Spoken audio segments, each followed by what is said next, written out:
Winning at sports and at sports broadcasting means changing things up. Just like La Quinta Inns and Suites is changing up their look. A renovated lobby that's so contemporary it even makes Golic look cool. Yes, it does. And a totally updated fitness center that even has Wingo feeling like a workout. I'm ripped. Plus plenty of comfortable spaces to hang out. Yep, this La Quinta look definitely has a vibe of victory. So you can just relax, refresh, and get ready for your next big meeting. Prepare to win at business with La Quinta Inns and Suites. Book now at LQ.com.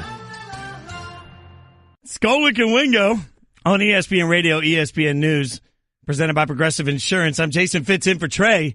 I have no idea what we just heard. Well, we get callers that call in and do the open for the show. Right. Yeah. I don't know what that laugh was at the end. That's the part that's sort of disrupt. Yeah. I mean, Mike, you spend all this time, you get the energy together, you put the thought into it. A lot of guys, script that stuff. They get ready for it. That's their one shining moment. The laugh at the end kind of, I don't know, like that's it. Did that blow it for him? That's what we get for outsourcing it, though, because this is what we've done. It's sheer laziness on our part. We've opened the phone lines up to the fans and listeners of this show to essentially write that open for us. So we have to deal with what comes with that. I don't have a problem with that. I like having the input by others. So at least if it sounds bad, we can just say, well, we didn't do it.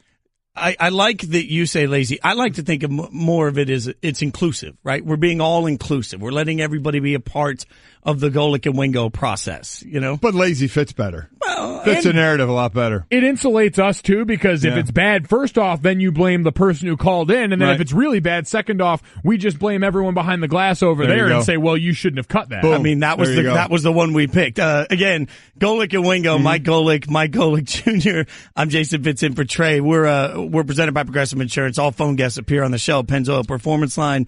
It was a dynamic night last night in sports. Yes, it was. Which we're certainly going to get to. It was also a dynamic morning with Devin, was it not? Man, a lot happening. Because you're right, you come in charged up off last night, and then you forget that, oh, by the way, we've got someone on the show who's probably dealing with a little less energy than usual, and B, some mild trauma after paying off his bet from our March Madness tournament. We'll touch on this a couple of times, but we'll do it now. Devin Bubble Boy lost the NCAA bet by, you were just horrifically bad. It got destroyed. It was horrid. So we were gone. Mike, you and I, we were in Africa when they did this bet.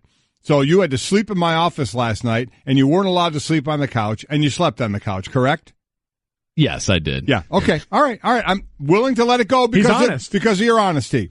And then you had to put the product in my hair this morning. So anybody watching on ESPN News, when you see my hair this morning, usually Hopi, who does a great job as our makeup artist, she showed Devin how to apply the product into my hair. Fitz was sitting here watching it first. Fitz, out of you? I mean, let me be honest here. It takes a lot to, I'm usually the one that makes people a little uncomfortable. Right. I like to hug, Mike Jr. too long in the calf, that sort of thing. I was the one you were for the first time uncomfortable? that I was sitting here and I was like, I can't tell if this is like a weird kind of like a guy that's really not comfortable with cats and he's trying to pet the cat, but he's afraid the cat's gonna claw him or something? That's sort of what it felt like. It was very strange. How did so you applied all the product to my hair this morning? Listen, I finally believe all the hype. Your hair, it's as good as everyone says it is. There you go. As advertised, huh? It really is. He got in there, too. Not going to lie. So that's what I wanted to hear. So Devin says your hair good as advertised. If you had to grade Devin, how would you grade his ability? He started out a little shy about it. I get it. I mean, I don't think he's ever, put product in another person's hair before. And he started out a little, I'm unsure of this. Hopi taught him very, very well. By the end, I mean, he actually was doing it and said, you know what, I need a little more. Here, I got to do this side of it. So he jumped into it, and I was very impressed. Devin, I have to say, I was very impressed. And now, so between that and then Fitz as the third party watching all this, your vantage point on this, how would you grade Devin's skill and Dad's, I guess, liking of this? Devin, again, the cautiousness, it's going to cost you a letter grade on it. So, Devin, you were okay. I understand. I can't figure out how you aren't the loser in all of this. Basically, what I've heard is that Devin just trashed your couch last night. Yeah. And now he awkwardly pet your head for several minutes. I awkwardly pet my head. I haven't really gone through my office to see what may have been wrong with it, but at least it was only light petting. I'm going to check that out. So, Devin, good job. Thank you. Have you washed your hands yet? I did multiple times. It's not still working. there. Yeah, it's still there. Going to last a while. Sorry about that. There's no easy way to do this, so we're just going to do this. It's time for Off the Top. Whether you like it or not, it's just beginning. With Golic and Wingo. The Timberwolves defeated the Nuggets 112-106 in overtime in the vaunted NBA play-in game. They get the final playoff spot. They eliminate the Nuggets. Nuggets head home. How great is this, though? The last game of the season it comes down to, and it goes into overtime. So, listen, I'm all for every game counting, and I know, as I've said, in an 82-game season, a 162-game season, you kind of throw away games here and there. The whole issue last year in the NBA about resting at certain times, and they tried to take care of that this year with a few different ways to try and do it. But it still comes down to game 82, and then you go overtime. But good for Minnesota. Longest playoff droughts in NBA history. They were at 13, second most. The Clippers from 76 to 91 at 15 years. So it was the Timberwolves at 13. And how about this for Minnesota sports? For the first time in Minnesota sports history, baseball, hockey, basketball, NFL teams all made the playoffs in the same cycle. So good for that city, good for that sports city there, and good for Minnesota. Even though the A seed, they're going to take on Houston, who's the best team in the West right now, but good for them for getting in. And you mentioned the quality of the game that we got last night. I saw this tweet from Tom Habistro. All 4 Minnesota-Denver games this season have been tied at some point in the fourth quarter. So This was on brand for the way that this matchup had been all season. And now for a team that I think most people would have said they expected more from, kind of akin to the 76ers in the Eastern Conference. A young team, guys like Karl Anthony Towns and Andrew Wiggins there, coupled with Jimmy Butler's veteran presence, probably expected a little more from, and maybe got that from like the Utah Jazz, but still found their way into the dance. I think you make a great comparison to the 76ers. That's a piece of this that's going to continue to happen because we look at the youth and we feel like they're supposed to be on some plane where they rise together. I will say it's a broken system when in some ways you can say, congratulations, you won, which means you now get swept by the Rockets, while the Nuggets at least have a chance at a high draft pick. Yeah, I get that, but when you're the first out of the playoffs, I know that the percentage goes down a lot, even though they tried to even it out as far as the lowest of the teams, and I think that kind of backfired on them. But I'd like to, Jason, look at the big picture. Look at the younger teams coming along. Minnesota, the Bucks, the Philadelphia, which we're going to talk about, obviously, as well. You want to call him, we're not going to, Anthony Davis is still young. It seems like he's been in the league for 10 years. But imagine if Boogie Cousins didn't get hurt, what they might be doing right now. So we keep talking about Houston and Golden State and Cleveland. Is it going to be Toronto or Boston? But there's a few other teams out there in both conferences that I kind of really like where they're going in the future. I also think they're great, I call it counter-programming for everybody that hates oh my God, all the dream team, everybody just plays with the mega teams. There are young teams that are building things the right way that you can look at and say, hey, I'm going to latch onto that. It's worth rooting for. Off the Top. We will now go with our MVP moment of the week, brought to you by Sports Clip.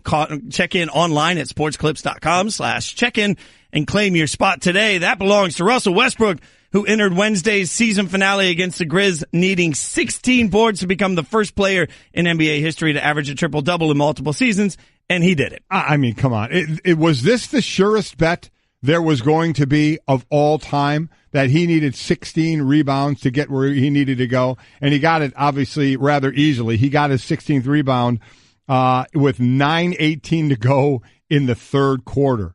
His stat line ended up 6 points, 20 rebounds, 19 assists. Was there any I would boxing out his own guys. I mean, seriously. Oh, a great highlight of him boxing out Melo last night. He was absolutely going to get his rebounds and now get that second consecutive season of averaging a triple-double, and nobody seems to care. No, history is going to be much kinder to Russell Westbrook than the present is on this, because we get so used to turning things over and so jaded pretty quickly when stuff like this happens. That guy got his 6th rebound with 9 minutes left in the third quarter. Yeah, 16th, And you know what? I have no problem with him wanting it. People are going to kind of mock that idea that he was going after this and this alone.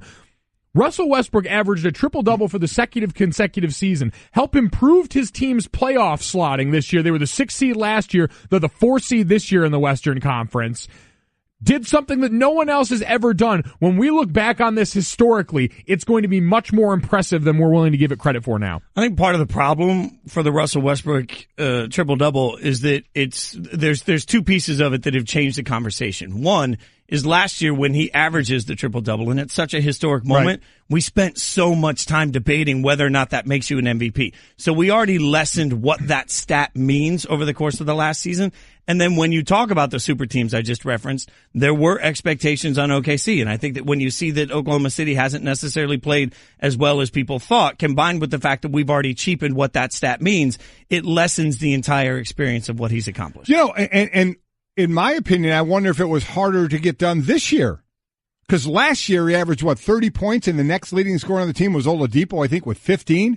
This year, I think he averaged, 26, and there was Paul George with 21. So he was sharing the ball a little more, and as you mentioned, Mike, they got a higher seed as well. So I wonder if it was actually more difficult this year, and basically nobody's paying attention to it at all. Up the degree of difficulty in almost every way. Ho-hum. Let's move on. Yeah. Is there anything that reasonably changes that, though? I mean, no. I mean, this is now the new standard he's set. So it's what we're going to just expect from him. And again, in 20 years, when we're looking back on the next guy that gets close to this, we'll say, man, you remember when Russell Westbrook averaged a triple-double in back-to-back seasons. Mm-hmm. Off the top.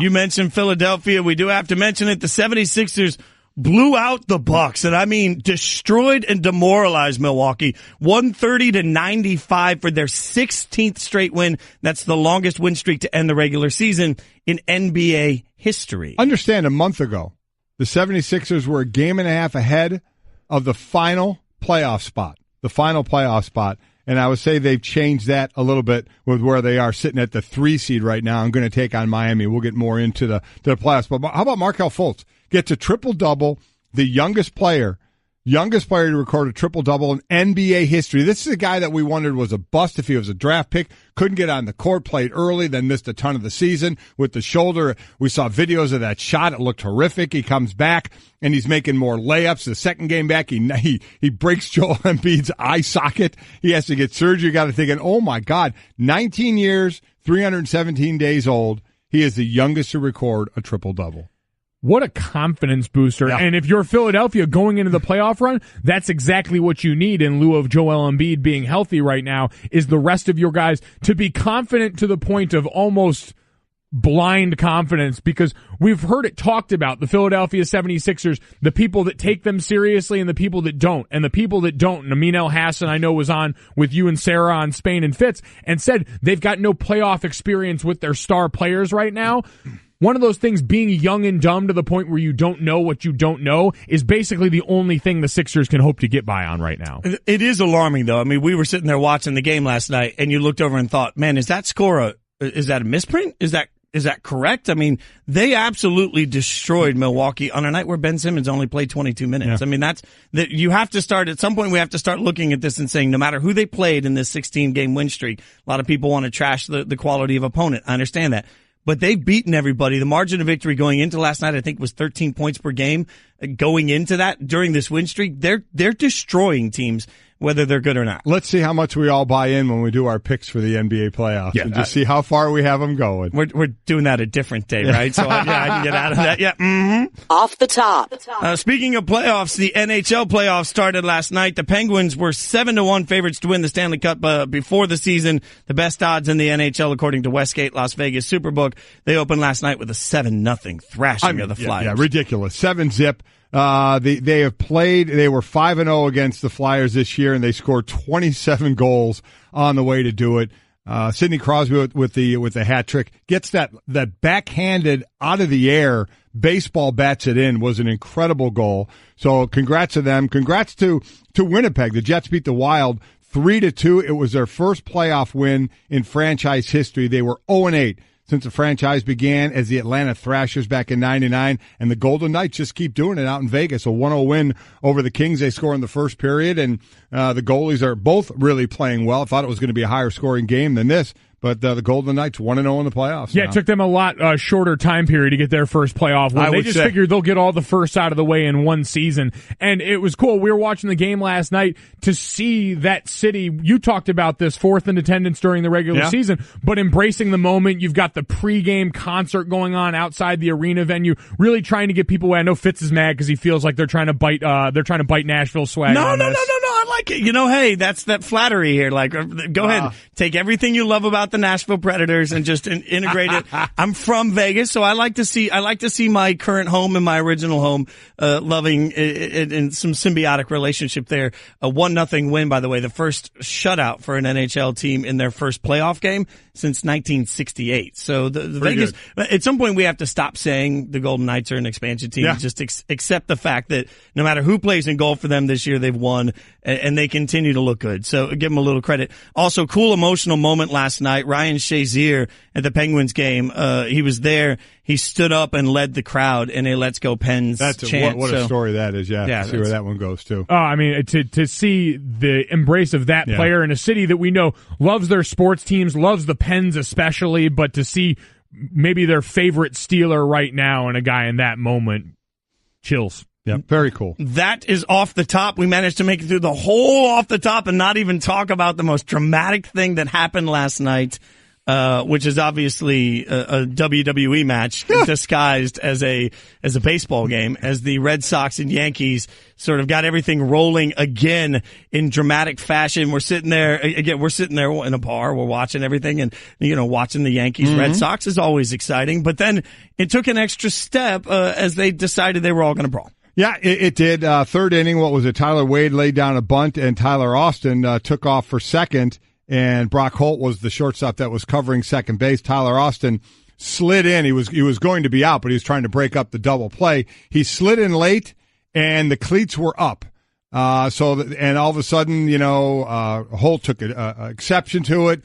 That first one was really nothing. That was kind of an address exchange for Christmas cards. Everybody ran out there, but nothing really went on. We'll get into what happened a little later in the seventh inning. But they went to the review for the umpires, seeing if it was an illegal slide. It was going to be, and they were going to give the Red Sox a double play. And it wasn't. It wasn't considered an illegal slide. And I have to say, Mike, they were correct. I have the rule here about the slide rule. It says the slide rule prohibits runners from using a roadblock, which he didn't do, or attempting to initiate contact with the fielder by elevating and kicking his leg above the fielder's knee. So while you start to read it, initiating contact with the fielder by elevating and kicking his leg, you kind of think, okay, we're going down the road where it's going to be illegal. But that saved Austin above the fielder's knee. He didn't hit him in the knee. He hit him in like the calf, ankle area. Catfish. Catfish. So no call, legal slide according to the umpires, and we move on until Austin gets hit in the seventh. Because he had every other box checked on that one. Spikes were up. He was ready ready to go. You saw that, and I mean, this is one of those where you talk about spirit of the rule all the time, because this is designed to prevent injury and prevent things like that. And this is still an area where, now some will argue Brock Holt could have done more to protect himself in this instance, but this is still an area where you could have seen a very bad injury in this spot. And you're right, it did sort of light the powder keg that exploded later on. Yeah, it lit the powder keg, and then this is what it sounded like later. How'd it hit him? Austin slammed his bat on the ground, now heads toward the mound, and he's ready to swing. He and Kelly go down on the ground, both benches empty. We have a brawl in Boston, and the brawl is going on.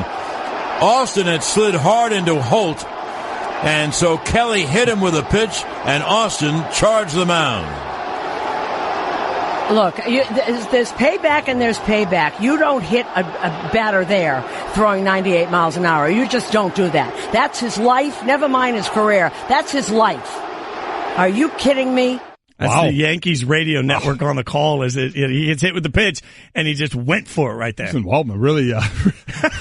That's his life. I mean, I guess I would say that more if the ball went at his head. It didn't go at his head. I mean, that's normally where you get a butt shot. You hit some guy in the butt or the ribs or something like that. Probably not the ribs, really. Caught him in the back of the elbow, though. Yeah, I looked more like, to me, like the back of an arm, like a lat. I didn't realize he was Achilles. Like, I didn't realiise your life now resides near the kidney. That might have been again, if it was at his head and he had to duck out of the way, that was a little much. Yeah, it initiated a straight all-out bench-clearing WWE style Royal Rumble. And that's all. I keep saying Royal Rumble because if you're me and you're 40, you remember the Royal Rumbles when I was a kid when Andre the Giant was there and was just taller than everybody else, and he just stood there where everybody fought around him, and he just stood there and looked around and was like, who's going to bring it, right? That's what it felt like last night as we found out that another superpower of this Yankees team is that they have two massive gentlemen that just stand above everybody. Well, I mean, that's the thing. When the second fight got going, like I said, the first one was just, hey, how you doing, and then the whole deal. The second one got going a little bit,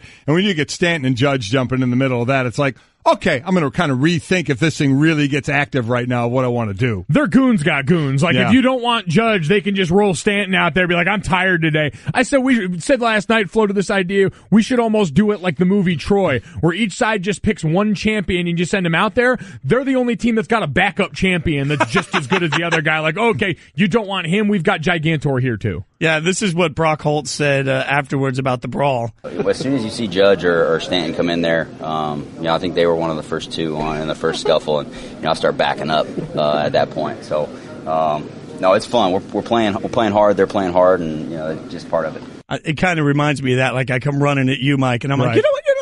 Let's talk about it. But I like Joe Kelly. I think you have Joe Kelly, right? The pitcher. So he hits Austin. Austin slams the bat down and goes at him, and Joe Kelly's like, okay, I'm not having any of that. Yeah, you guys have that? So this is what he had to say. Yeah, someone comes into my property and in my backyard, I have two dogs and ready to, come to my property and, I'm getting attacked and I'm going to have to defend myself. Which automatically makes us think of... If you want to throw down in fisticuffs, fine. I've got Jack Johnson and Tom O'Leary waiting for you right here. That's just awesome. His two dogs. I mean, I heard you talk about this morning. His actual dogs, he was naming his fists. His two dogs are his fists. So that's an Anchorman reference right there. He gets props for that, but as far as actually being ready to go, no. Joe Kelly is Brock Holt without options. Joe Kelly backing away and just hoping to God that Tyler Austin was going to fall on his own face. Tyler Austin leaned. He leaned like an old lineman dipping his head. He leaned, and you know what? I would say Joe Kelly did. He backed off and tried to make sure that he didn't get more than a glancing blow in all this. So I'm not buying the tough talk out of Joe Kelly. Brock Holt is the only one out here telling truth. Joe Kelly just didn't have options. Wait. I'm just going to stand up for the little guy for a second. You two will never know what it's like to be the little guy at the bar that runs your mouth and then it maybe gets a little bit too far. Right. I've been that guy. So there's strategery in how you sort of back up from that and you get your way out of that, but still talk. Can you get me Will Ferrell one more time? Oh, yeah, of course. Yeah. If you want to throw down in fisticuffs, fine. I've got Jack Johnson and Tom O'Leary waiting for you right here. Winning at sports and at sports broadcasting means changing things up. Just like La Quinta Inns and Suites is changing up their look. A renovated lobby that's so contemporary it even makes Golic look cool. Yes, it does. And a totally updated fitness center that even has Wingo feeling like a workout. I'm ripped. Plus plenty of comfortable spaces to hang out. Yep, this La Quinta look definitely has a vibe of victory. So you can just relax, refresh, and get ready for your next big meeting. Prepare to win at business with La Quinta Inns and Suites. Book now at LQ.com. Hey everyone, Mike Golic here. Support for the Golic Wingo podcast comes from our friends at Rocket Mortgage by Quicken Loans. Chances are you're confident when it comes to your work, your hobbies, your life. Rocket Mortgage gives you that same level of confidence when it comes to buying a home or refinancing your existing home loan. Rocket Mortgage is simple, allowing you to fully understand all the details and be confident you're getting the right mortgage for you. To get started, go to rocketmortgage.com/Mikes. Equal housing lender, licensed in all 50 states, NMLS, consumeraccess.org number 3030. Hey, Golic and Wingo. My name's Ash. I'm in Texas. Flyers plain sucked. Crosby proved why he's the best of his generation. Flyers, they just looked overmatched and outclassed. I'll call you back after the Winnipeg game. Wow. That's passion right there. He's getting us the commentary each time. I love that. It's Golic and Wingo on ESPN Radio and ESPN News. I'm Jason Fitz in for Trey. Mike Golic Jr. We're presented by Progressive Insurance. We should also mention, by the way, we already have, it took basically no time, and we have our first head coach firing in the NBA. We do. Yeah. So Hornacek is out in New York, which I think most of us expected. That shoe has already dropped. So they wasted no time in getting ahead and at least trying to figure out what's going to happen. I think this could be the easiest hiring. I mean, you almost got to believe it's got to be Mark Jackson, right? I mean, yeah, I don't know how you go anywhere else at this point. The guy who essentially set up all the building blocks for this Golden State Warriors team just to watch Steve Kerr come in and take them over the mountaintop a year later. You know, Mark Jackson has some of the ties to New York as well. Jeff Van Gundy's name out there. We know he used to coach the Knicks. David Blatt's name out there. I would be stunned to see that happen. Especially after Stephen A's rant yesterday. you and Stephen A. giving him credit for the firing. Stephen A. openly went out there and said, if Jeff Hornacek or David Blatt are coaching this team next year, look what happens. And, well, look what happened. Oh, you stop it. And David Fisdale's name has been out there as well. What a very popular coach with the players, no doubt about it. You know he's going to work again in the NBA, but I think this would lean to Mark Jackson. Well, the other piece of Mark Jackson is that because he's a legacy with so many ties, I think the one thing he buys is a little bit of patience from the fan base. I do think we undervalue sometimes that you have to appreciate that, hey, ownership is looking at it saying what appeases the masses, kind of gets the job done, and also makes everybody feel like things are on the right track. I think in that sense, it buys him time until Porzingis is healthy. Well, that obviously the huge thing there. And can they get free agents to go to New York? I think that's going to be the biggest struggle. And I heard you talking about it this morning. The guy that the Knicks fans probably want out the most is unfortunately the guy that can take his ball and go wherever he wants it, the owner, James Dolan. Yeah, unfortunately, you can't really carve Jimmy out of this situation. But when you look at the rest of it now, you've really removed the last little bit of what was left over from that Phil Jackson, Carmelo Anthony ugliness that existed for the few years there, that standoff around the no-trade clause.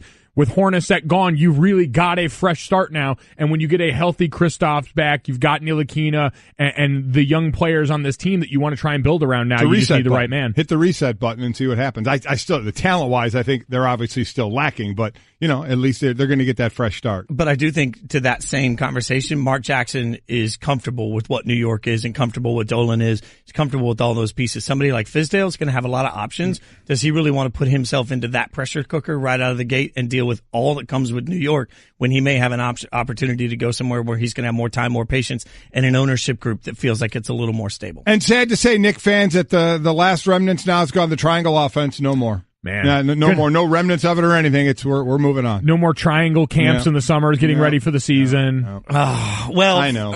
From guys that are way out of the playoffs and to guys that are actually still playing for something, the NBA playoff matchups are set, and it's a sort of an interesting piece because Will Cain said yesterday on the Will Cain Show, and you can hear on ESPN Radio, that this year there might be no pressure on LeBron, and that this might be the easiest year for LeBron in that sense because nobody expects anything from LeBron or the Cavs. I totally disagree with that. I think that when you look at the East particularly, and you look at the fact that nobody ever believes in Toronto, you look at the fact that the Celtics are decimated by injury, I think that there is a full expectation from smart basketball minds that the East still belongs to LeBron, and that's the same for the fans. So I don't think that there's any less pressure. In fact, I think that teams like Philly and Boston put more pressure on LeBron, because if he loses to a decimated Celtics team, that's a bad look. If he empowers the young guns of the 76ers, that's a bad look. I think that there's a lot of pressure on Cleveland and LeBron specifically. I don't think relative to the rest of the guys that we're seeing in this playoff run, especially after yesterday when Mike D'Antoni, in an effort to take some of the pressure off his players, actually reminded us all going into this postseason run, oh yeah, none of these guys have really had the success here to line up and stack up with the rest of the greats around here. You've got a Golden State team who's got to answer questions about their own mortality. Kevin Durant, who has to go out there and prove that he can lead in a team in a way.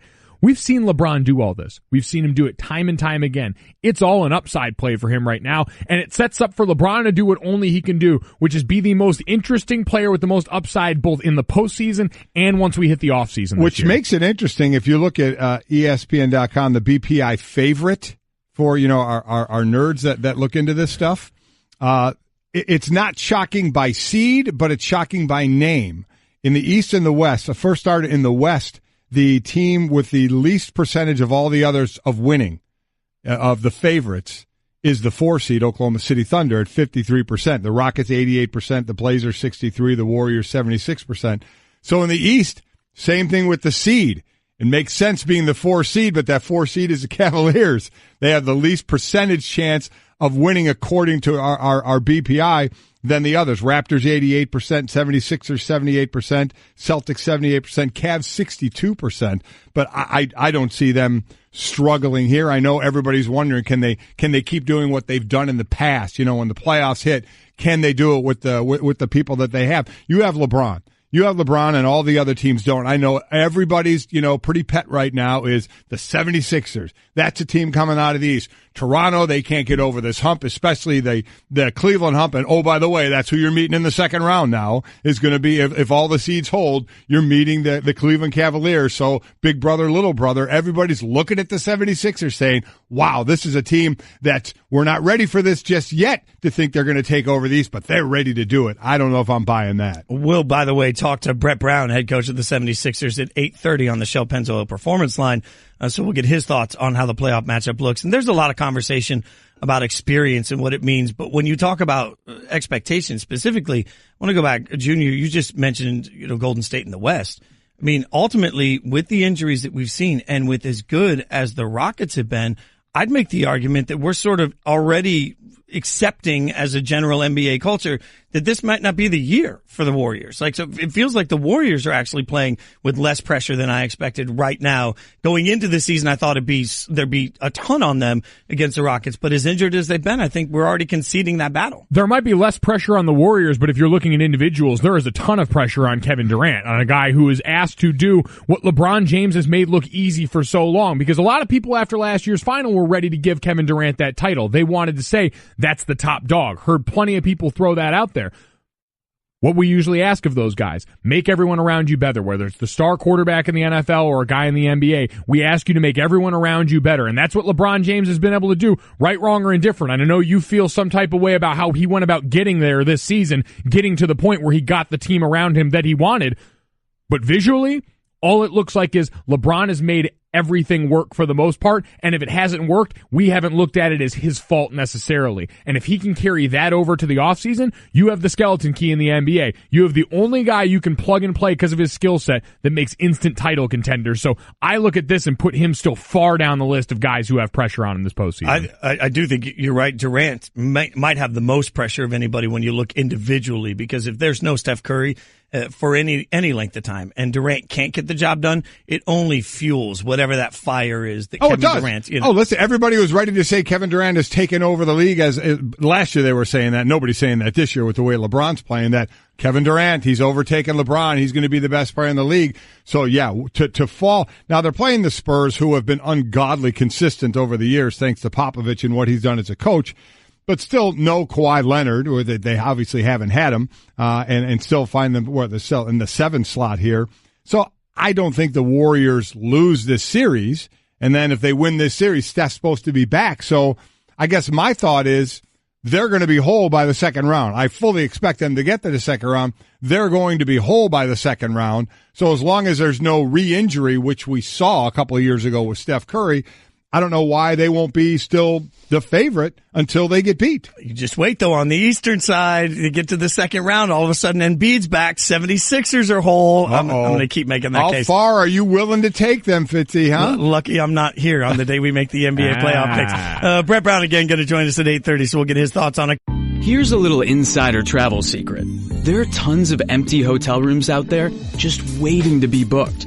That's why there's Hotel Tonight. Hotel Tonight partners with awesome hotels to help them fill their unsold rooms, which means you get incredible deals.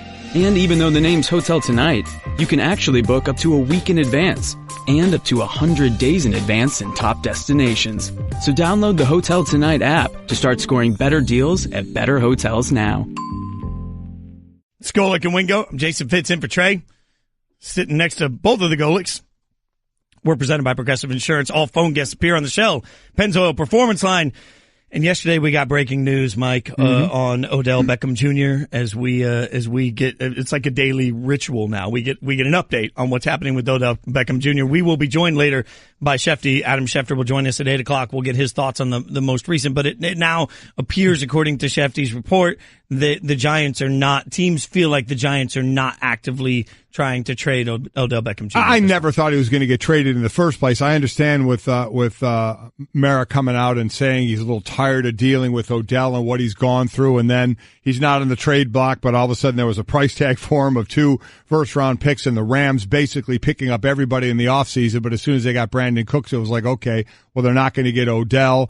Odell shows up. Again, offseason starts a little bit earlier for teams that got a new head coach, so that's Shermer and the Giants, so the team has gotten together there. Odell showed up to that, so it seems like he's going to be there, whether they work out the long-term deal, which I think they will. He's going to get his 18 or 19 mil a year. But, Mike, I never thought he was going to get traded in the first place. I know it kind of went down that road of the thought and the possibility, but at the end of the day, in my opinion, you just don't give up talent like that. No, and I think more than anything, this showed you what the true market for Odell's services was and who was willing to or able to come up to that price. And it really seemed to begin and end with the Rams. All of this talk seemed to die down as soon as Brandon Cooks went out to L.A. because who else was really equipped to give up and would be willing to? We know everyone started talking about, well, the Patriots have 2 first-round picks now, but that's not how they get down, especially not for a wideout, understanding the way that they tend to operate. An agent buddy of mine years ago told me whenever a rumor comes out, try and figure out who it benefits, and then you can figure out who probably leaked it. I look back at this entire Odell Beckham Jr. stat and think about the process we've gone through, right? Everything was about driving up value to try and get more out of the Rams. This feels like something that the Giants floated out there so that they could get more value in an attempt to trade him with the Rams. At some point, we have to acknowledge that Odell Beckham Jr. has not come out and said he's not going to play for New York. He's not come out and said anything that gives us some indication that he's not going to do his job, whatever his job might be. I think Odell wants his money. I don't know if I think he likes New York because it's New York, but at the end of the day, who signs his check? I don't think he cares. In all honesty. And we've seen this trend with a lot of the top wide receivers. And I'm not saying that's bad. I'm not saying that in a negative way at all. No, but these guys and we're seeing it right now with these young players. Khalil Mack getting ready to probably hold out. We saw Aaron Donald do this. Don't you bite your tongue, sir. Khalil Mack's not going to hang out. Hold on. He's going to be there on time. It just takes a little time to nuance a deal. You know what? Flights probably got mixed up for that first day. I'm sure he's efforting a ticket right out to Oakland to get ready to go for this. But we saw Aaron Donald do it last year. These guys understand that fifth-year option, you talk about who things benefit. Those fifth-year options for the first-round players are a huge weapon in the arsenal of these teams to be able to cost control some of their best players. And these guys realize it, especially guys whose production has so far outpaced their price tag so early. I mean, Odell Beckham, we saw the way this team crumbled without him last year. We heard John Maris say, well, this team was 3-13. We got to look at everyone. Odell played 4 games. He caught 3 touchdowns, and he was second on your team in receiving touchdowns last year. How was he going to be the big problem you're truly looking at in this team? Completely agree. And anybody who holds out in these OTAs, it's no worry at all. It means absolutely nothing right now. So it just means the battle maybe that's going to come forth in a little bit. Just quickly, the numbers on Odell. We want to get to our movie review. Last year he made $1.8 million. This year he'll be on his 5th-year option. If he plays for that, it's $8.5 million. As opposed to if he signs a long-term deal, he's probably looking in the area of $60 million guaranteed. So that's where we are with the money for Odell. And I think I think he should. I mean, if you're talking about market value, it's a guy that should get his money, barring anything unforeseen off the field that may get him in trouble, which we haven't seen at this point. He's going to get his money from somewhere. Yeah. That's Straight Talk Wireless, nationwide coverage on America's largest, most dependable 4G LTE network. So yesterday, I became an honorary Golic. You did. We went to the movies together. We sat awkwardly close to Mom and Dad. Me and the wife took the 2 kids to the movie, and my 2 other kids are gone. So, Fitz, you were the kid. Yeah, I was one of the kids, and you know what? I made sure when we picked our seats, because that theater you get to picked them right next to you guys, so you'd have absolutely no privacy. And then I learned something as we went to see Blockers. Mike Golic Jr. laughs like a big, hearty man. He does. And I laughed like a small hyena. Yeah, you do. So the 2 of us laughing at the same time was really a weird... Yeah, that was a cacophony of sorts in the theater there. I was more disturbed that you kept trying to lift up the armrest in between us and come over and get underneath my arm. That was sort of weird. There you go. Yeah, boy, oh boy, I thought we were going to review the movie, not what actually happened in the theater. You ruined, the fact for my wife and I to have any kind of make-out session because you guys sat right next to us. But the movie itself, Blockers, we all liked. Very funny movie. Leslie Mann is funny. John Cena. You got the 2 former wrestlers out there, with The Rock not being in the ring for a while. But The Rock with his movie Rampage out and Cena with Blockers out. Very funny. Definitely nothing we can talk about because we don't want to ruin it. But also, it was rated R, so there's not many things we can repeat. Yeah, I thought it was fantastic. It made me laugh, which is not the easiest thing to do, contrary to popular belief. So I was a big fan. I don't believe that. More funny than good, right? I mean, predictable in every way. It is not a good movie by most metrics, but it is one that gives you more than enough laughs. John Cena's got it, man. He's got the juice. If he's willing to be that guy, that's the Rock and Channing Tatum's baby. Donuts. 5 donuts at the top is the best. I have 4 donuts here. How many donuts you give it, Mike? I would give it 3. How many would you give it? I give 4. You give it 4? 4 donuts. All right, that means we'll go. Someone keep talking. All right, he's going. By the way, it's like review above it's like the an ESPN action radio movie. sign. You know it's not going to. Oh, wow. All right. Oh, okay. He's going to split the difference here. Okay. That's a team player. Crumbs everywhere. That's. Yeah. Are you going to eat the other half of that? Coming up, what will the fallout be for Yankees Red Sox? Buster Olney joins us. Golic and Wingo on ESPN Radio and ESPN News. That's good. I'm a one-trick pony, literally. I show up at kids' parties and act cute. That's pretty much it. So excuse me for being bitter. When Geico says not only could we save you money on car insurance, but we do more. Like give you 24/7 access online, over the phone, or even via our award-winning mobile app. Well, ooh la la. Aren't they multi-talented? Hey, I said organic carrots. Geico. Expect great savings and a whole lot. Winning at sports and at sports broadcasting means changing things up. Just like La Quinta Inns and Suites is changing up their look. A renovated lobby that's so contemporary it even makes Golic look cool. Yes, it does. And a totally updated fitness center that even has Wingo feeling like a workout. I'm ripped. Plus plenty of comfortable spaces to hang out. Yep, this La Quinta look definitely has a vibe of victory. So you can just relax, refresh, and get ready for your next big meeting. Prepare to win at business with La Quinta Inns and Suites. Book now at LQ.com. The internet's going to ruin you. Well, again, I grew up a fat kid that played the violin. There's nothing the internet can say to me that 6th grade girls didn't. So, it's Golic and Wingo on ESPN Radio and ESPN News, presented by Progressive Insurance. I'm Jason Fitz in for Trey, sitting next to both of the Golics.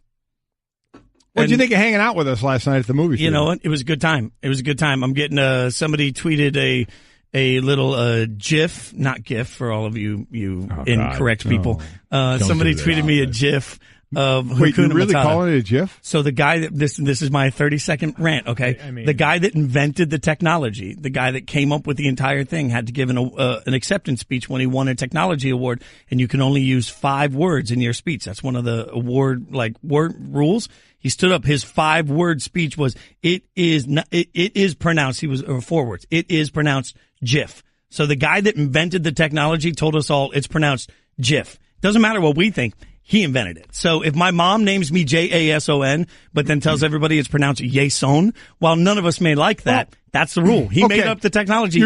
You're being challenged by Brett, our researcher, who loves to be on the show and looks into things like this. Brett, right or wrong?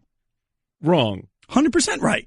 The guy can say whatever he wants. It's graphics interchange format. Again. Graphics, not graphics. Did you invent it? Did you invent it? But it doesn't matter. You invent it, you name it. In what world did we start assigning the J sound to G's? In the world where, again, if my mom named me Jason, Jason, which she did, and then told everybody it was pronounced Yason, would we like that? No, but you would have to honor that because my mom named me. He is the mom or the dad of GIF. He named it. I see both sides of this. I do, but I didn't know it. What does it stand for again? Graphics interchange format.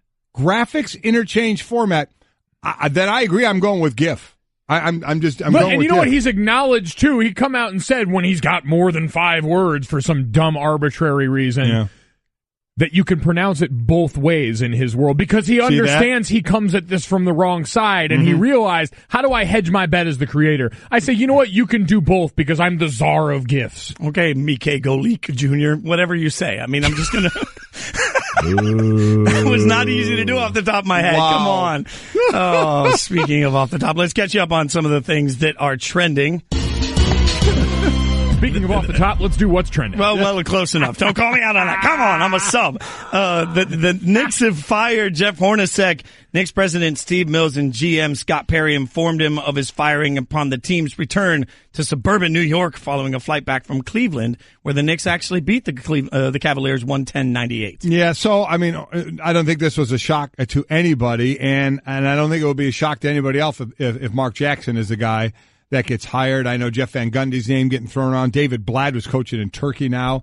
David Fizdale, those are some of the names out there, but I would be hard-pressed to think that Mark Jackson isn't going to get a long, hard look at this one and asked to come in and really reboot this team. That's where we are. You got the young Kristaps Porzingis coming off the injury. I still don't think they're going to be able to get any of those big-time free agents to come their way, but that doesn't mean you still can't build a team by trade and by draft.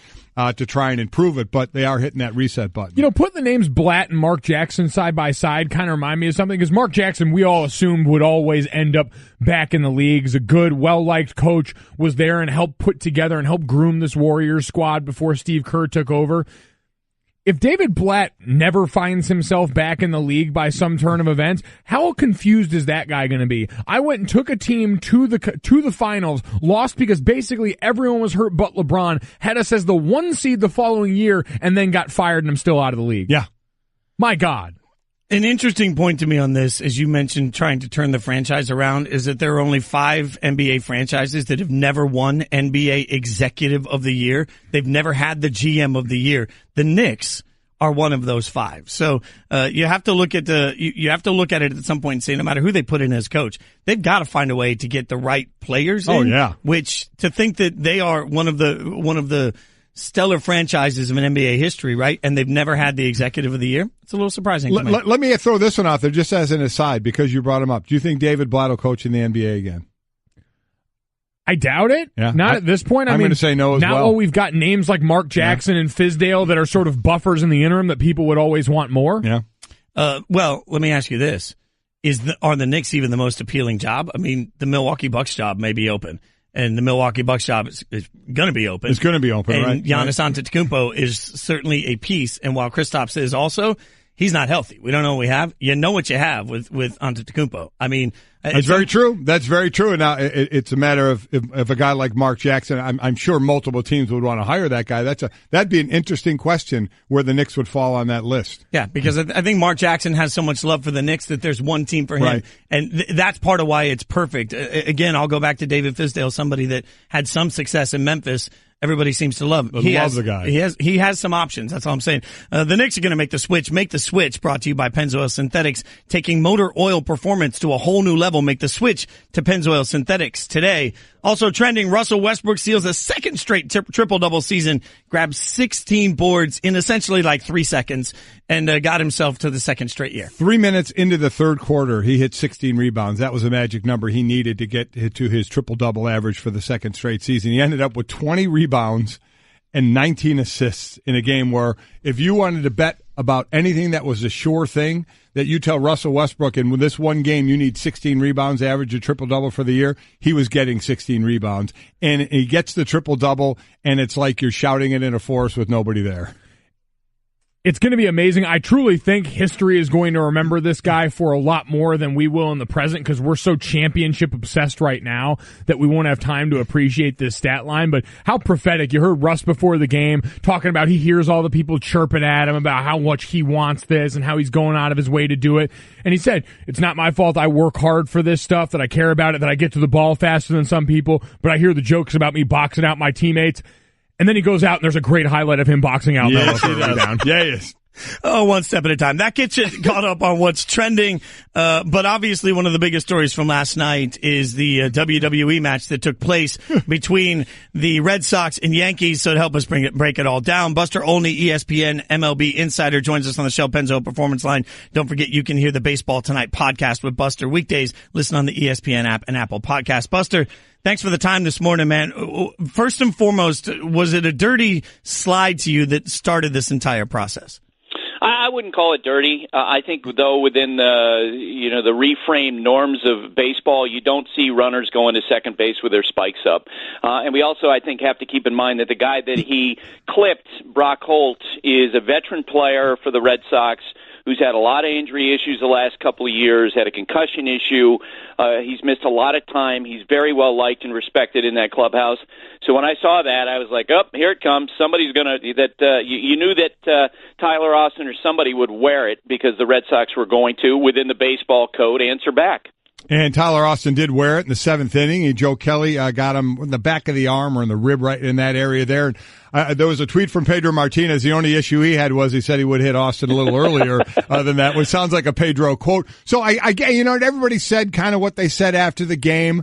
Going forward, does this thing, because we know baseball and we know a lot of things rarely end, did this end last night, or will we see more reciprocation going forward? Yeah, to your point, Aaron Boone, our former colleague, manager of the Yankees, said after the game that he thinks that it probably ends, but Christian Vasquez, the catcher for the Red Sox, he doesn't think it's going to end. I don't think it's going to end. I think that, all it takes is one player, and the Yankee player saw how upset that Tyler Austin was when he got hurt, and that's what it comes down to. I mean, if you have a player in your clubhouse who thinks that he has grievances that need to be addressed, and other players will step up and do those, and they've got 17 more games left this year. And by the way, I thought, Golic, that you would appreciate, both the Golics would greatly appreciate what happened last night. David Cohn, I think, had one of the great lines, the Yankees broadcaster.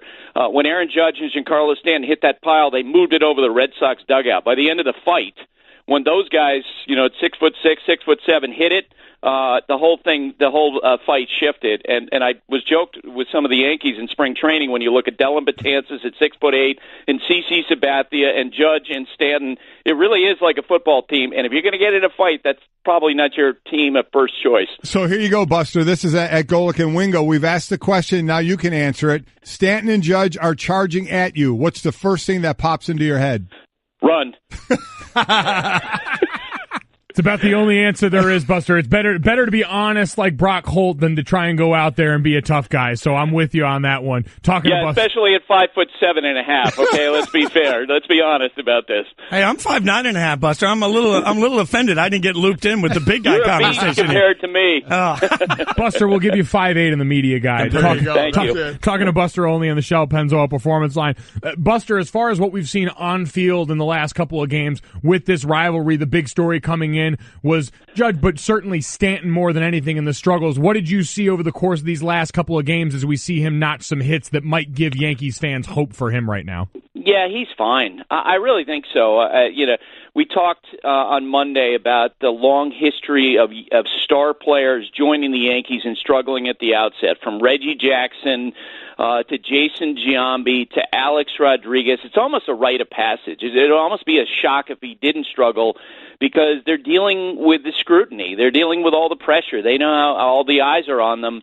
And the fact that he was struggling most against fastballs tells you, you know what, it's only a matter of time where he's going to fix this. If he was flailing at sliders in the dirt, then you would say that perhaps he has a mechanical issue. But I do think, as Aaron said, it was a timing issue, and he's settling that. I think the bigger concern is the bullpen, which is something that they're going to have to get right here soon.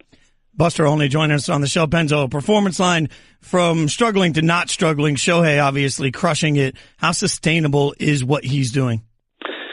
It's hard to say that it's sustainable necessarily, because literally week to week is how the Angels are putting together his schedule, because they want to first off, they were absolutely committed when he called to let them know that he was picking them as his team. They committed to trying to make this work as a two-way player, but part of that is that every week they're essentially making assessments. Okay, how are you feeling? What do you need? Do we need to back you off as a pitcher? Do you need an extra day as a hitter? Ohtani so far has said he feels great. In fact, he mentioned to reporters after the game last night he hopes that he's used more as a hitter. But that's going to have a lot to do with it. But there's no question that he has been awesome so far. And I think that the people who were the least surprised were the people in that camp, that they felt like, after seeing his talent in spring training, look, it's only a matter of time this guy works it out. And there's no doubt about it. From the moment that they got that call, and Billy Epler, the general manager, tells a funny story about how he literally fell to the ground when he heard from Ohtani's agent that Ohtani was picking the team. It has energized this franchise. They went out and made other moves. They are coming for the Astros, and we're going to talk a lot this summer about the Red Sox and the Yankees. The best rivalry this summer, the best games, will be Angels and Astros because of all that Ohtani has brought. Yeah, what he's brought, hitting .364 right now, 3 home runs, 8 RBIs. It really is amazing, and it's such a great storyline for baseball this year. And how much are Met fans getting built up for that storyline? Sitting there 10-1, the pitching is on right now, but I got to believe if you're a Met fan, you're still waiting for the shoe to drop somewhere, thinking this is too good to be true. That's true. I think Murphy's Law always seems to apply to the Mets. There's always a dark cloud of injury. But I tell you what, being around the Mets over the weekend, we had them last week on Sunday Night Baseball. what a different culture Mickey Callaway has brought, their new manager. It's about accountability. It's about honesty, and they're having a lot of fun. And I'll give you a story that, the fact that, the specifics of it, I laughed at, but the fact that Mickey volunteered this story tells you so much about his self-assuredness. He has spent a lifetime in baseball as a pitcher and then a pitching coach. He had never managed before this spring. And so in his first weekend as manager, as he tells the story, they had a pitcher who got injured on the mound, Anthony Swarzak, and so he goes out there, and he's not used to the mechanics of managing. So they're standing on the mound. Swarzak gets determined that he's got to come out of the game, and Mickey says that, and Dave Island, his pitching coach, is standing there. He said, "Yeah, you're the manager. You need to signal for him." So then he waves to the bullpen, and then he realizes that he's going to make a double switch, except he forgot to bring the lineup card with him because he hasn't managed before. So he turns to the umpire and is like, "Hey, can I look at your lineup card for a second to determine how I'm going to do this?" And then after they do that, Dave Island, the pitching coach, the athletic trainer, start to walk off. Mickey starts to walk off as well, and Dave is like, "Yeah, you got to give the ball to your pitcher because you're the manager now." "Oh yeah, that's right. I got to stay here. I'm the manager." Wow. and so Mickey is laughing as he tells us this story. And again, the fact that he volunteered, it tells you about his level of self-confidence and his personality. It's a great story, especially when you're 10-1. If you're 3-8, it's not such a great story anymore. But they got it going on right now. And speaking of 10-1 in records, so we're looking at like 11 games, 12 games. Buster, when will you look at the standings and care and really, really say, okay, this is what the teams have? Oof. I guess because I'm, a prisoner of the moment, I'm already doing that. Like I'm looking at the Angels after having some expectations for them this year and said, okay, they are what we thought they are. I'm looking at the Mets start and thinking, okay, that start really demonstrates that this is a team that has real potential, especially I think Michael Conforto coming back from a devastating shoulder injury last year, and he looks great so far this year. That's a good sign. And I'm also looking at the Dodgers, like the National League champions of last year. They look like they've got some World Series hangover, some physical hangover with, velocity being down for Clayton Kershaw, Kenley Jansen, and they desperately miss Justin Turner, who got hurt at the end of spring training when he's hit by a pitch, suffered a broken bone. Their offenses look sluggish, and out there in the West, the Diamondbacks look like they're a really good team again. The Dodgers are losing ground early. It'll be interesting to see if they dig themselves out. Buster, what's the thing that's really surprised you the most so far this season? Oh, boy. Well, a lot of it's weather-related. I was thinking, we always talk with all those fights yesterday because you had the Yankees, the Red Sox, you had the Rockies and the Padres get into a dust-up. The Rangers and the Angels exchanged some hit-by pitches yesterday, and it wound up with Elvis Andrus, their shortstop, suffering a broken elbow. It felt like it was like the polar bear days of April versus the dog days of August, right? Where the players, they have clearly been affected by the cold temperatures at the start of this season. And we're seeing, I think the Indians, Golic, your Indians have a team batting average of about 160, Horrible. And they have a winning record. Great. Which is an indication of where we are with baseball early this season.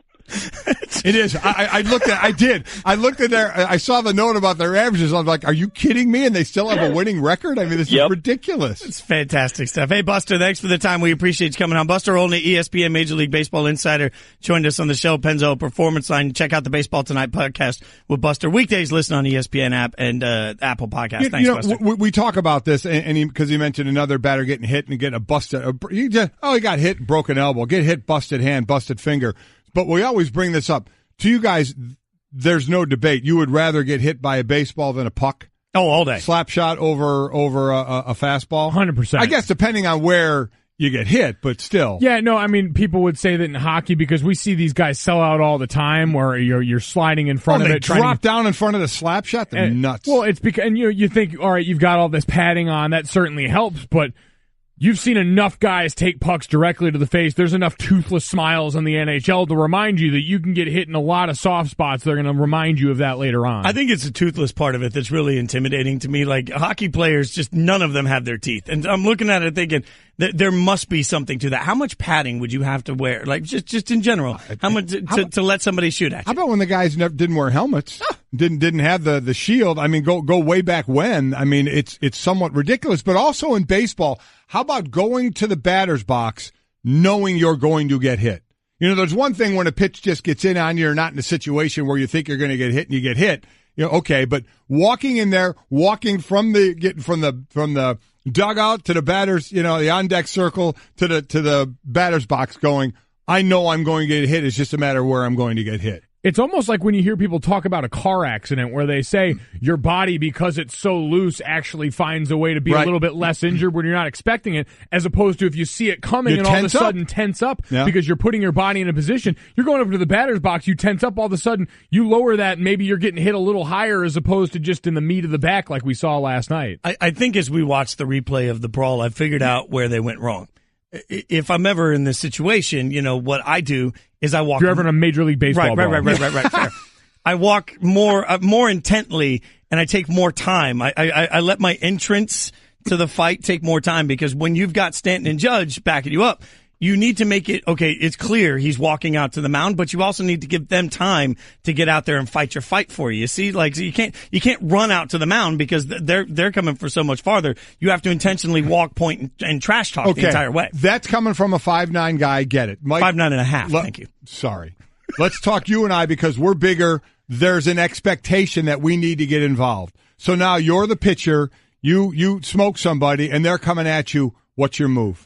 I see. This is always, I apply the same logic as you would in running back pass protection, which you got to eat up grass. If you let him build up a head of steam coming towards you, you're only hurting yourself. You go and eat grass and you meet him halfway there. You've got to assert your dominance, because like you see in baseball all the time, no one really wants to fight. So you've just got to be the one psycho that's willing to go a little bit beyond. That would be my advice, is you eat up grass and you meet him there. I think what I would do is I would eat up some grass, but then I would slow down, let him charge and think he's charging at me. And right at the last second, I got to show patience, got to really show patience, sidestep, let his momentum take me past, do a little wrestling move like a duck under, get behind him, and then slam him. I knew this is coming back to wrestling with you. It's all leverage. Yeah. Hey everyone, Mike Golic here. Support for the Golic Wingo podcast comes from our friends at Rocket Mortgage by Quicken Loans. Chances are you're confident when it comes to your work, your hobbies, your life. Rocket Mortgage gives you that same level of confidence when it comes to buying a home or refinancing your existing home loan. With Rocket Mortgage, you can apply simply and understand fully so you can mortgage confidently. To get started, go to rocketmortgage.com/Mikes. Equal housing lender, licensed in all 50 states, NMLSconsumeraccess.org number 3030. Winning at sports and at sports broadcasting means changing things up. Just like La Quinta Inns and Suites is changing up their look. A renovated lobby that's so contemporary it even makes Golic look cool. Yes, it does. And a totally updated fitness center that even has Wingo feeling like a workout. I'm ripped. Plus plenty of comfortable spaces to hang out. Yep, this La Quinta look definitely has a vibe of victory. So you can just relax, refresh, and get ready for your next big meeting. Prepare to win at business with La Quinta Inns and Suites. Book now at LQ.com. Yeah, so the Pittsburgh Penguins versus the Philadelphia Flyers. As a Flyers fan, we can recap Modern Family. There was a new episode for that. It was pretty good. The movie channel has Miracle. I think that's a really good movie. And it's about hockey, so that's kind of cool. And, yeah. Wow. More amazing hockey analysis. You guys can hop on that train. 860-506-5505. That's the number if you want to leave us the Stanley Cup playoff. Voicemail, 860-506-5505. I'll challenge all Preds fans out there. Let's just load the whole thing up with it. Giving you other viewing options other than Pittsburgh and the Flyers. Penguins winning 7-0, as Jason just said, in SportsCenter. They played 5 times in the regular season. Pittsburgh beat them all 5 times and scored 27 goals. So it has not been very competitive at all. No, it's Golic and Wingo on ESPN Radio, ESPN News. Mike Golic Jr. I'm Jason Fitz in for Trey.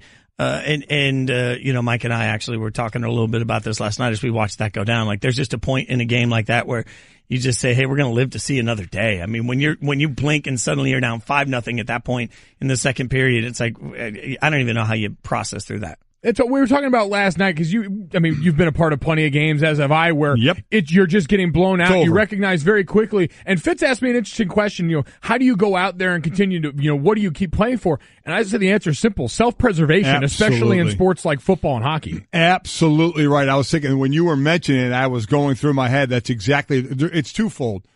Number one, there's a pride factor of just the fact that in our sport of football, you're going up against somebody, especially in our positions, one-on-one every single play. So there's a pride factor of can you beat that guy? And then there's the reality factor of also every play is on film.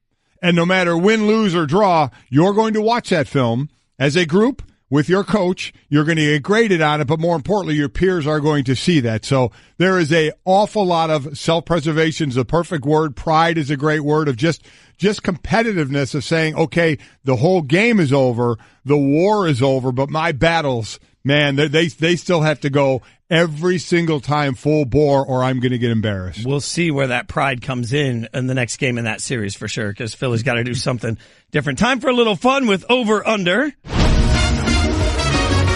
Over, under, with Golic and Wingo.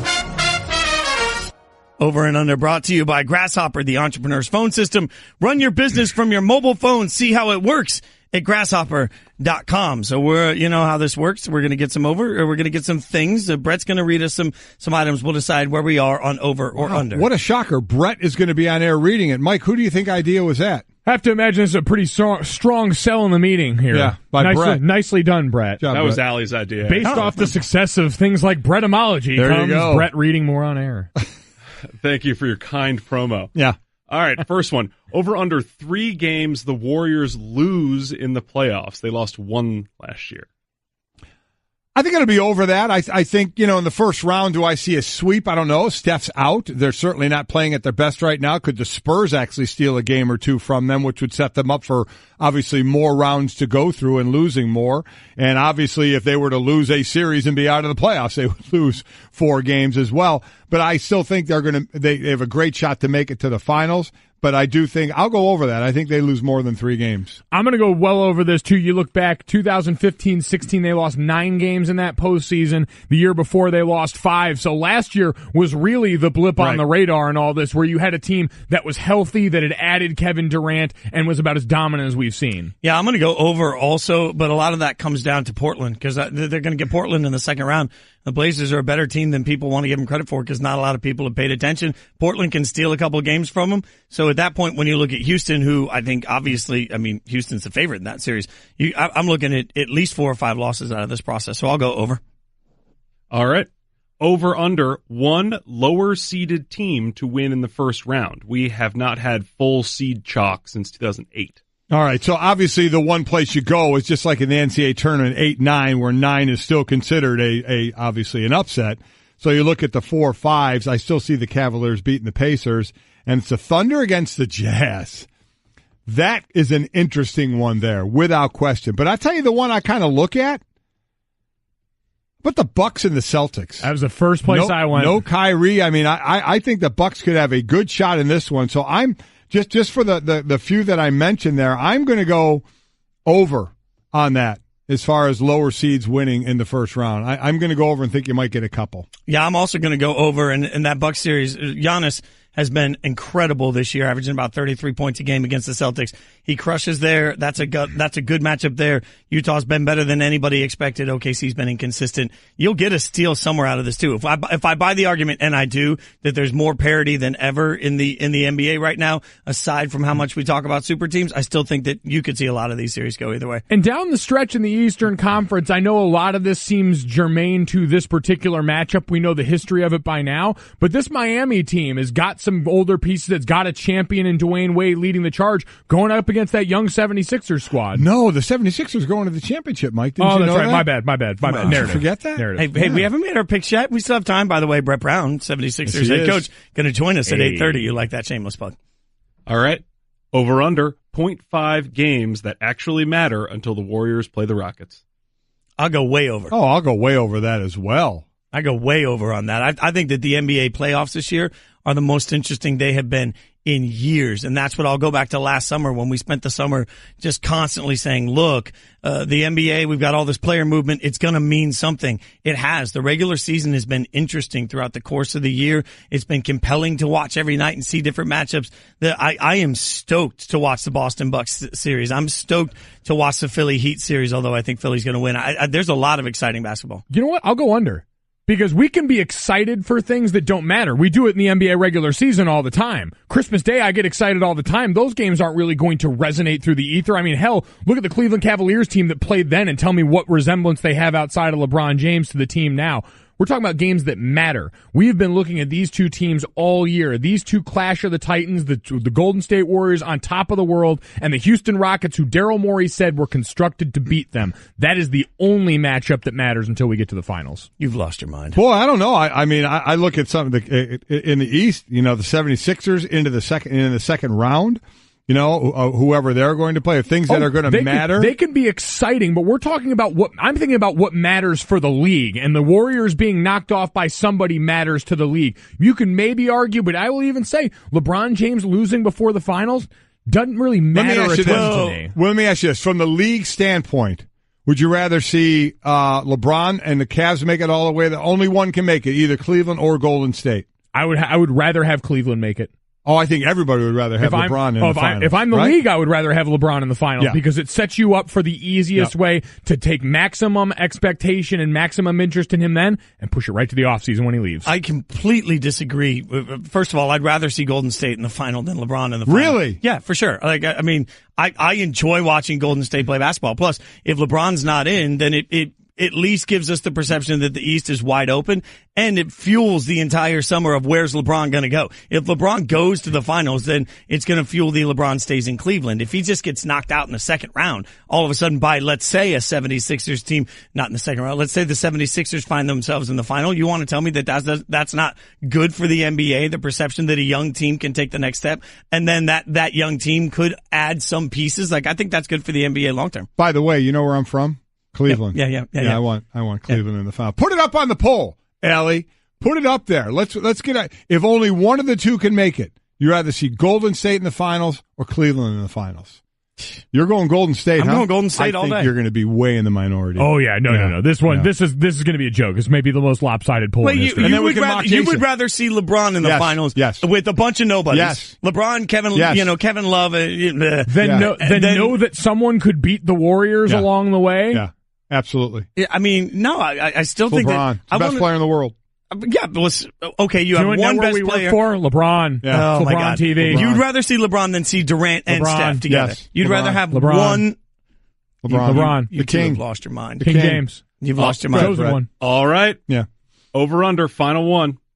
0.5 new teams in the NBA Finals. Basically, will we have another Warriors-Cavs? Ooh. So this is the other side. This is asking you to put your money where your mouth is on that question. Do you actually believe it's possible? I still think Cleveland's making it to the finals. Listen, I love the Philly story. Hell, I spent most of my career there, and I love Philly. And I think the 76ers are so on the rise. And when I forgot who it was brought up the fact that LeBron should go to Philly, before if he's going to leave Cleveland, to think about what would happen there, that really kind of blew my mind. But I love what Philly's doing, but not just yet. Not just yet. I think Cleveland still makes it to the finals. And if all goes as expected and Steph's back by the second round and everybody's healthy, the ribs of KD, the thumb of Clay, the little Warriors for Draymond Green, where he got kicked in them. If everybody's all healthy and everything, I'm still going to take Golden State in a 7-game series. So I'm going to say under and still say for the fourth year in a row, it's the Cavs and Golden State. Give me part 4 only because all the things you mentioned sound like the evil ingredients to the witch doctor potion that gives you to him. Ribs of KD, thumb of Clay, knee of Steph. And Little Warriors of Draymond. And Little Warriors of Draymond. Yeah, I'm going over because the Cavs aren't making the finals. So, sorry. Well, you are all in on that, aren't you? You know what? I drew a line in the sand a couple months ago, and I'm keeping that line. All right, well, you're being consistent. I'm keeping that line. Consistently wrong, but consistent. We all went back and forth all dang year. Every time they win 2 games, 3 games, or they lose 2 or 3, we overreacted. Yeah. And so I said 2 months ago, it's time to just draw the line in the sand. I'm drawn in. I'm dug in. I'm like a stubborn married man at this point. I'm just making my point. Do you think Golden State think? Do you think Philly makes it in the East? Are you picking them? It's too early to tell. It's too early to tell. Here's a little insider travel secret. There are tons of empty hotel rooms out there just waiting to be booked. That's why there's Hotel Tonight. Hotel Tonight partners with awesome hotels to help them fill their unsold rooms, which means you get incredible deals. And even though the name's Hotel Tonight, you can actually book up to a week in advance and up to 100 days in advance in top destinations. So download the Hotel Tonight app to start scoring better deals at better hotels now. Jason Fitz in for Trey, sitting here with both Golics. It's Golic and Wingo, ESPN Radio and ESPN News, presented by Progressive Insurance. Russell Westbrook did the impossible last night, again, in averaging a triple-double. For the second consecutive year, he needed 16 boards. He got it in a little over half, essentially. He basically went out, and you could tell that was his objective, right? That was what was going to happen. In fact, I think the lowest point total of the year for him. And not surprisingly, because you can't get rebounds if you shoot. He was at 6 points, I think. It was 20 rebounds, and 19 assists. Yeah, so basically, he's throwing the ball out, and then he's getting down to get the rebound. Right, so he was a determined man to get the stat. And I think the junior has made a good point today when he says that maybe in recency won't appreciate this enough. I still feel like because last year the whole debate was, well, he's averaging a triple-double, but is that really worth an MVP? I think we sort of lessen the impact of it. So while we see it, the other side of it is OKC hasn't been all that great. I mean, if I'm an OKC fan right now, I'm looking at it saying, my God, what does it take? I mean, because they put pieces around Russell. This was supposed to be a step forward. It isn't. So you have a guy having a fantastic year, and the team's still only okay. Well, I'll say this. They're seated higher than last year. They have more wins than last year. I would ask the question, is the triple-double average this year more impressive than last year because he has a guy like Paul George? Again, he averaged 25, George 22. Last year he averaged 30. The next leading scorer was Oladipo at 15. So he had nobody else out there. And so he's doing everything by himself. Was this year's triple-double actually more impressive than last year's triple-double? I think so, just because last year we were under this guise that he needed to force everything. Now, this year, there was a bit of a difficulty at the beginning of the season. We remember where Paul George and company said, we need Russ to still go out there and kind of be that guy. I think Carmelo even said it. We'll work around him. He's still going to be the guy around here. I think there's parts of it, obviously, in the assist side, when you've got more weapons, it makes it easier to dole it out with a bit more confidence, and you saw the points per game drop off. But I would absolutely, and to do it this second season, understanding, that maybe you do naturally take that breath once you get more help for it to still be such a natural part of his game. So I would ask you then, Fitz, go back to last year, because I don't know how you were through it. How impressed were you with what he was doing last year in talking about it? And now he did the same thing this year. Are you as impressed? No, I'm not as impressed. But I think that's because that's natural human nature. We get used to it. Like, we'll use Brady or LeBron as the example. You start to look at what they do, and while we say, oh my God, look at how impressive this is, LeBron at his age doing this, it's really cool. It doesn't impact the same way. It can't impact the same way. When you've seen it so recently, I don't think it can have the same level of impact. And I think all of that's marred from the fact that Houston brought their big three together, and it's been so great. And OKC, not on Russell Westbrook, I think more on Carmelo Anthony, who's been particularly dreadful the back third of the season. They just haven't delivered. So now you're looking at it and saying, well, maybe it isn't as meaningful because they aren't some epic team coming in, even though he's doing great things. And that's why I think history is going to be kinder to this moment, because we're overstimulated. We're overstimulated in almost every sense of life, but definitely in the NBA, so we might lose sight of this. But how long was this the synonym for Oscar Robertson? Where we said, man, that guy averaged a triple-double for a season. This is amazing. 20 years from now, we're going to look back and say, Russ did it 2 seasons in a row. And we're not going to remember the team that may have lost, like the Houston Rockets might in the title this year, or necessarily MVPs, because we give one of those out every year. We'll remember the guy that did something that no one else has ever done. It's a fair point. Let's get to more important things. Obviously. Yes, absolutely. It's National Grilled Cheese Day. Yeah, it is. And I just found this out. It's National Grilled Cheese Day, people. Make it nasty. There's a place in Nashville called the Grilled Cheesery. It started as a food truck, and now they've got a couple brick and mortar locations, and they just make swanky grilled cheese all the time. And it's sort of my great indulgence.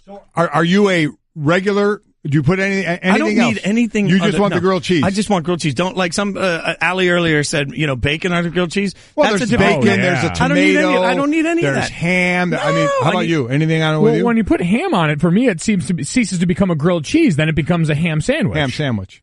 Once you put a meat there, then it kind of skews it. Now, why is bacon not a meat? Well, bacon's not a primary meat to a sandwich. It's like a meat garnish. Unless you go BLT, I guess it could be. Yeah. See? I guess there are ways around it, I saw alternate breads get thrown in because you can do different types. Garlic bread grilled cheese. Ooh. That sounds You just don't make out sessions after that. No, you're going to be a little toxic. Justin Craig, our boss here, had the audacity to come in and ask and posit that grilled cheese might be overrated. And he was immediately kicked out. He was immediately told to leave the room. I'll take the opposite side. Grilled cheese is underrated. I could eat grilled cheese every day. Now, I have said the old question of if you could only eat one food every day, what would it be? For me, it'd be a peanut butter and jelly sandwich. But I could easily go grilled cheese. Jelly? Like peanut butter and peanut butter, apple butter, maybe? But peanut butter and jelly. Apple butter? Wait, excuse me? You're saying something about the peanut butter and jelly sandwich? No, sir, I am not. No. Okay, we'll go. Your name's on the show. We'll go bury you next to Justin right now. But right. The grilled cheese overrated. We need to put that on the company email chain and see what people think. Can we do that now? Just restart it for anybody that didn't see We doing yesterday. this again? That's hundreds of emails. Awesome. Coming up, Adam Schefter was on those emails. He'll join us next to discuss the latest with Odell Beckham Jr. on Golic and Wingo on ESPN Radio and ESPN News. Next, you're holding up the line, ma'am. What did you say? You're next in line for the water slide, ma'am. Feet forward and enjoy the ride. Okay, dearie. This does look fun. Whee-oh! You melted me. I've melted. The Wicked Witch of the West on a water slide? Surprising. What's not surprising? How much you could save by switching to Geico. See what you've done. Oh! Geico. 15 minutes could save you 15%.